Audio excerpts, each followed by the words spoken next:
എന്നെ സംബന്ധിച്ചിടത്തോളം എനിക്കുണ്ടായ പേരുദോഷം എന്ന് പറഞ്ഞാൽ മെസ്സിനെ കൊണ്ടുവരാൻ കഴിഞ്ഞിട്ടില്ല എന്നുള്ളതാണല്ലോ. ഞാൻ ഇനി കളി വേണ്ടെന്ന് വെച്ചാൽ മെസ്സിനെ കൊണ്ടുവരാൻ തീരുമാനിക്കുകയാണെങ്കിൽ അത് കൊണ്ടുവരും. അതോടുകൂടി അവസാനിക്കും.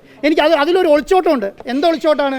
ഞാൻ പ്രതീക്ഷിച്ചത് എൻ്റെ മനസ്സിലുണ്ടായിരുന്നത് എന്താണെന്നറിയോ? ഈ സ്റ്റേഡിയത്തിൽ ഇൻ്റർനാഷണൽ മാച്ച് നടത്തുക എന്നുള്ളതാണ്.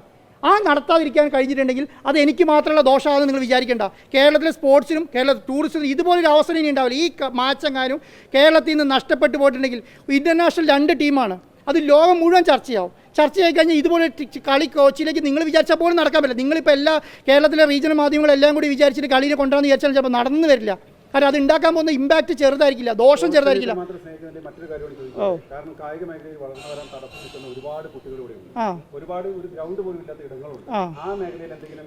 ഞാനുണ്ടല്ലോ 1 ലക്ഷം സ്പോർട്സ് കിറ്റ് കൊടുക്കാൻ തീരുമാനിച്ചിട്ടുണ്ടായിരുന്നു ഈ കളീൻ്റെ ഭാഗമായിട്ട്. 1 ലക്ഷം സ്പോർട്സ് കിറ്റ്. ഞാൻ നിങ്ങളുടെ എൻ്റെ പ്രൊമോ കണ്ടറിയാം. എല്ലാ ജില്ലകൾക്കും 5000 ബോൾ കൊടുക്കാൻ തീരുമാനിച്ചായിരുന്നു. എല്ലാ സ്കൂളുകൾക്കും ഈ 10 കിറ്റും 150 ബോളും വെച്ച് കൊടുക്കാൻ തീരുമാനിച്ചായിരുന്നു. മനസ്സിലായോ? 1,60,000 ബോളാണ് ഞാൻ കൊടുക്കാൻ തീരുമാനിച്ചത്. ഇതിന് ഉയർത്താൻ വേണ്ടി തന്നെയാണെന്നേ. എൻ്റെ എന്താ അറിയോ, നിങ്ങളിതിന് 2ആയിട്ട് കാണണം. കേരളത്തിലെ സ്പോർട്സിൻ്റെ വികസനം കാണണം, ഇതിൻ്റെ ടൂറിസത്തിൻ്റെ വികസനം കാണണം. ഈ ടൂറിസത്തിൻ്റെയും സ്പോർട്സിൻ്റെ വികസനം കണ്ടാലേ നിങ്ങൾക്ക് അതിന് കാണാൻ കഴിയുള്ളൂ എന്ന് ഞാൻ പറഞ്ഞത്. എന്നെ സംബന്ധിച്ചിടത്തോളം നിങ്ങൾ എന്ത് ആരോപണം നിശ്ചയിച്ചാലും ഞാൻ ഇതിൻ്റെ അകത്തുനിന്ന് ഒരു പൈസ ഉണ്ടാക്കില്ല. എനിക്ക് നഷ്ടപ്പെട്ടിട്ടേ ഉള്ളൂ. ഇപ്പോഴത്തെ സിറ്റുവേഷൻ നിങ്ങൾക്ക് എല്ലാം അറിയാവുന്ന കാര്യം. എൻ്റെ കയ്യിൽ നിന്ന് പൈസ നഷ്ടപ്പെട്ടു എന്നുള്ളത് തന്നെയാണല്ലോ. അപ്പോൾ ഞാൻ അതുമായിട്ട് മുന്നോട്ട് പോകും. അപ്പോൾ പിന്നെ നിങ്ങൾ എന്നെ പ്രകോപിപ്പിച്ചുകൊണ്ട് വന്നിട്ട് എനിക്ക് അങ്ങനെ ഒരു ഇൻറ്റൻഷൻ ഉണ്ടെങ്കിൽ ആദ്യം എഗ്രിമെൻറ്റ് വെച്ച് എൻ്റെ പേരിലേക്ക് 10 വർഷത്തേക്ക് 5 വർഷത്തേക്ക് എഴുതിയിട്ടല്ലേ ഞാനിതിൽ പണി തുടങ്ങുള്ളൂ. ഞാൻ അങ്ങനെയാണോ ചെയ്തത്? ഞാൻ ഒരു മാസത്തേക്കല്ലേ എഴുതിയിട്ടുള്ളൂ. എനിക്ക് വേറെ എന്തെങ്കിലും ഇൻറ്റൻഷൻ ഉണ്ടെങ്കിൽ നിങ്ങൾ കാണിച്ചുകൊണ്ടാ.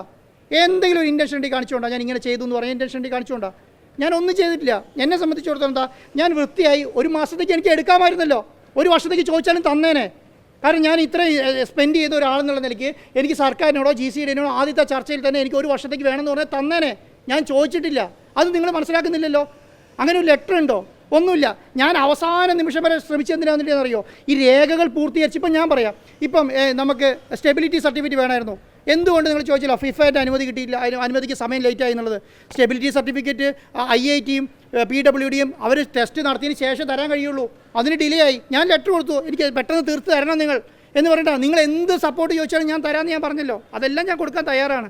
പക്ഷേ എന്താ അറിയോ, അനാവശ്യമായിട്ട് ക്രൂശിക്കരുത്. അനാവശ്യമായി ക്രൂശിക്കുന്നത് നല്ലതല്ല. അത് എന്നെ ക്രൂശിക്കുന്നതുകൊണ്ടല്ല എന്ന് ഞാനതുകൊണ്ട് നേരത്തെ പറഞ്ഞു. എന്നെ സംബന്ധിച്ചിടത്തോളം ഞാനിത് കുറേ ഏറ്റുവാങ്ങിയ ആളാണ്. എന്നെ സംബന്ധിച്ച് അത് പ്രശ്നമല്ല. പക്ഷേ എന്താണ്, നിങ്ങളിത് ചെയ്യുന്നത് കേരളത്തെ സ്പോർട്സിനോടാണ്, നിങ്ങൾ ഈ ചെയ്യുന്നത് കേരളത്തെ ടൂറിസത്തിനോടാണ്, കേരളത്തെ ജനങ്ങളോടാണ്, വരുന്ന കുട്ടികളോടാണ്. നിങ്ങൾ എന്തുകൊണ്ടാണ് മെസ്സിനോട് ഇത്ര ആരാധന? മെസ്സിനോട് മാത്രമല്ല, അവിടെ സ്പോർട്സിനോട് മുഴുവൻ ആരാധനയുണ്ട്. അതുകൊണ്ടാണ് കേരള ബ്ലാസ്റ്റേഴ്സിന് ഇവിടെ ആളുണ്ടത്. മനസ്സിലായില്ലേ? കേരളത്തിൽ 9ാമത്തെ റേഞ്ചിലെങ്ങനെയാണ് കേരള ബ്ലാസ്റ്റേഴ്സുള്ളത് അവരെ ഫാൻ ബേസിൻ്റെ അകത്ത്. അതെങ്ങനെയാണ്? അത് കേരള സ്പോർട്സ് തയ്ക്കുന്നുകൊണ്ടാണ്. ഞാനിപ്പോൾ മെസ്സിനെ മാത്രമല്ല. ഇപ്പോൾ എന്താ സംഭവിച്ചുള്ളത്? ഇത് ഫിഫ സ്റ്റാൻഡേർഡ് കിട്ടിക്കഴിഞ്ഞാൽ മാർച്ച് കഴിഞ്ഞാൽ നമുക്ക് ഇവിടെ ഇനിയും കളി നടത്താം. ഈ അർജന്റീന മാത്രം ആയിക്കോണമെന്നില്ലല്ലോ. സ്പെയിൻ്റെയോ ഓസ്ട്രേലിയൻ്റെയോ മൊറോക്കോൻ്റെയോ ഒക്കെ കളി ഇവിടെ നടത്താം. അവരൊക്കെ ഡിസ്കസ് ചെയ്ത കളി കൊണ്ടുവരാൻ കഴിയും നമുക്ക്. ഈ അപ്രൂവൽ കിട്ടാത്ത ഒറ്റ പ്രശ്നമുണ്ട്. അല്ലെങ്കിൽ ഞാൻ ഈ 17-ാം തീയതി 3 കളികൾ നടത്തിയിട്ടുണ്ടാവും. സത്യമായിട്ട് പറയാം, മെസ്സിക്ക് വരാൻ അവർക്ക് ട്രാവൽ പ്ലാൻ അനുമതി കിട്ടിയില്ലായിരുന്നെങ്കിൽ ഞാനൊരു 3 കളികൾ നടത്തിയിട്ടുണ്ടാവും. സ്റ്റേഡിയത്തിൽ അപ്രൂവൽ കിട്ടാത്തതുകൊണ്ട് മാത്രമാണ്. ഇപ്പോഴും എൻ്റെ കയ്യിൽ 2 എഗ്രിമെൻറ്റ് ഇരിക്കുന്നുണ്ട്. ഞാൻ പറയാത്തതാണ്. നിങ്ങൾ പറഞ്ഞാൽ അതും കൂടെ നിങ്ങൾ എന്നെ കളിയാക്കും. നിങ്ങൾ മെസ്സിനെ കൊണ്ടുവരാന്ന് പറഞ്ഞ് പച്ചാള ബാസുവിനെ കൊണ്ടുവന്ന് കളി കാണിക്കുന്നത് അത് കേൾക്കാൻ കഴിയാത്തതുകൊണ്ടാണ്. അല്ലെങ്കിൽ ഞാൻ ഇപ്പോൾ തന്നെ എനിക്ക് ഈ അനുമതി കിട്ടിക്കഴിഞ്ഞാൽ 2 ടീമിനെ കൊണ്ടുവന്ന് കളിപ്പിക്കാൻ കഴിയും. നവംബർ 17-ാം തീയതി പറ്റും. അത് ഞാൻ ചെയ്യാത്തതെന്താ അറിയോ? ഇതൊന്ന് കംപ്ലീറ്റ് ചെയ്തോട്ടെ. ഇനി ഇതിൻ്റെ ഈ പാപഭാരം മുഴുവൻ ഞാൻ എൻ്റെ തലയിൽ എടുത്ത് വെച്ചിട്ട് ഞാൻ അടി കൊള്ളേണ്ട കാര്യമൊന്നുമില്ലല്ലോ.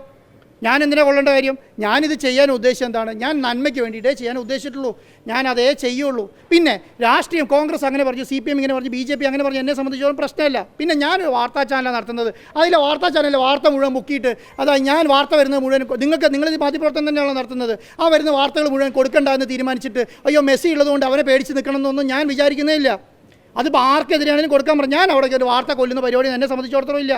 ഞാൻ പിന്നെ ആകെ ഒരു മീറ്റ് 30 ഡേയ്സിൽ പങ്കെടുക്കുന്നുണ്ട്. ആ സമയത്ത് എൻ്റെ മനസ്സിൽ വരുന്ന എന്താണോ വാർത്തയ്ക്ക് അനുകൂല്യമായ സാധനം അത് ഞാൻ പറയും. റിപ്പോർട്ടർ TV അതാ ചെയ്യുന്നുള്ളൂ. അല്ലാതെ ഞാൻ അതെടുത്തിട്ട് ഒരു വാർത്ത വന്നായിരിക്കുമല്ലോ. അതിപ്പം നിങ്ങൾ പറയുന്നത് എന്താ? അയ്യോ മെസ്സി വരാത്തത് കൊണ്ട്. മെസ്സി വരാത്ത പ്രശ്നം ഇപ്പോഴും ഇല്ല കേട്ടോ. അതാണ് ഞാൻ പറയുന്നത്.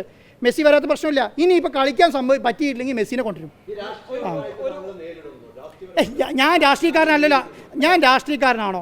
ഞാൻ രാഷ്ട്രീയക്കാരനല്ല. ഞാൻ എന്താണ്? ഞാനൊരു ബിസിനസ്സുകാരനും ഒരു മാധ്യമ സ്ഥാപനത്തിൻ്റെ മുതലാളിയും കൂടിയാണ്. അപ്പോൾ എന്നെ സംബന്ധിച്ചിടത്തോളം എന്താ? എന്നെ സംബന്ധിച്ചിടത്തോളം ആ ബിസിനസ് ആംഗിളിലും ആ മാധ്യമ സ്ഥാപനത്തിൻ്റെ ക്രെഡിബിലിറ്റി നിർത്തി മുന്നോട്ട് കൊണ്ടുപോകാൻ വേണ്ടി ഞാൻ ആലോചിക്കുന്നത്. എനിക്ക് റിപ്പോർട്ടറിനെ കൂട്ടിക്കെട്ടേണ്ട കാര്യം ഉണ്ടായിരുന്നില്ലല്ലോ.